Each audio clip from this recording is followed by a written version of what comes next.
And I think we've got a lot of uncertainty this year. It's actually, compared to the beginnings of most year, this is probably the most uncertain in a way because we don't know what Trump's policies are going to be really about.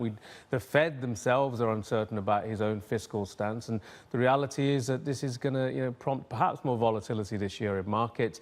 We'll see, obviously, this week. We'll hear a little bit more from Trump. Will we really get to the nuts and bolts of his policies? Not yet. I mean, let's face facts. This week, we're going to see a lot of nominees being grilled in Congress, and certainly there's already been various noises from senior Republicans as well as many Democrats about the likes of Navarro, Wilbur Ross, as well as Lighthizer.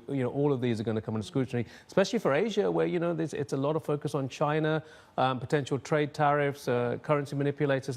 So I think this year is going to be a very, very interesting one. Net, does dollar continue to rise? Because the sense that I'm getting is that we'll probably see another 8 to 10% gain in the greenback and the 10-year yield top out at 3%. Yeah, so I think dollar will rise this year. I would be more cautious in the short term. In fact, we think in the short term, especially given past precedent here, we could see a little bit of a dollar weakness actually coming through, perhaps even slightly softer yields. This is a time, we've looked back historically, the second week of the year generally against some of the majors, the dollar does come under a bit more pressure. So we've against the likes of the euro, the yen, sterling, we may see a bit of short-term downside, especially we do see a bit more political uncertainty given these nominations, how are they going to, what they're going to say, how they're going to be grilled, whether they're going to there's going to be a smooth sailing in terms of their nomination. So I think there's a little bit of that. There's uncertainty around the Fed still. So I think we may, the dollar might come under short-term pressure. But this year, yes, we're still bullish on the dollar from a medium-term perspective. How bullish?